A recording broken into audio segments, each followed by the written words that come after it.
بسم اللہ الرحمن الرحیم۔ اور یہ جو اہل بیت ہیں ان کو عنوان زندگی قرار دینا۔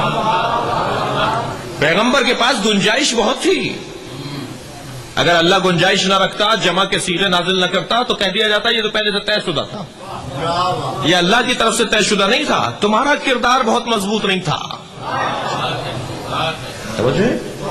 مباہلے میں پیغمبر کے پاس گنجائش بہت ہے، مگر پیغمبر اکرم اپنے ساتھ کسے لے جا رہے ہیں؟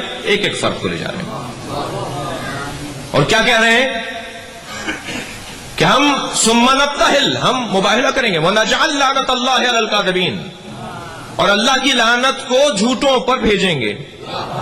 لعنت اللہ کی ہے، بھیجیں گے یہ اللہ کی لعنت کو یہ بھیجیں گے، اور اللہ کی لعنت کو جھوٹوں پر بھیجیں گے۔ میں ایک جملہ کہہ دوں، لعنت کوئی ایٹم بم نہیں ہے، لعنت کوئی کسی بندوق کی گولی نہیں ہے، لعنت کہتے ہیں عدم برکت کو، جس کی زندگی سے برکت اٹھ جائے اسی پر لعنت ہوتی ہے، اور جس کی زندگی میں برکت آ جائے اسی کو صاحب برکت کہا جاتا ہے، صلوات ہوتی ہے، درود ہوتا ہے۔ تو پیغمبر اکرم کیا فرما رہے ہیں؟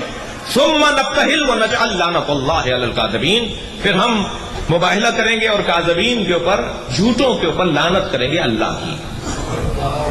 تو گنجائش تو بہت تھی پیغمبر کے پاس، پیغمبر اکرم نے اس اتنی بڑی گنجائش کے اندر ایک ایک فرد کو کیوں لے کر آئے؟ جملہ محسوس کریں عزیزان گرامی، سچے تو بہت تھے، ابو ذر جیسا سچا تو زمین آسمان نے نہیں دیکھا، سچے تو بہت تھے، لیکن سچے ہونا اور ہے، جھوٹوں پر لعنت کرنے والا اور ہے۔ جس نے زندگی میں 99 مرتبہ سچ بولا ہو اور 1 مرتبہ جھوٹ بولا ہو وہ سچا ہے، مگر جھوٹوں پہ لعنت نہیں کر سکتا ہے۔ نہیں، میری بات نہیں جا رہی ہے۔ وہ 1 مرتبہ جس نے زندگی میں جھوٹ بولا ہے وہ سچا تو ہے، 99 مرتبہ سچ بولا ہے، مگر جھوٹوں پہ لعنت نہیں کر سکتا۔ جھوٹوں پہ لعنت وہی کرے گا کہ جس کی سچائی ایسی ہو کہ تمہارے کپڑے درزی کے پاس ہیں اور رضوان جنت کپڑے لے کر دروازے پر آ جائے۔ صداقت کا یہ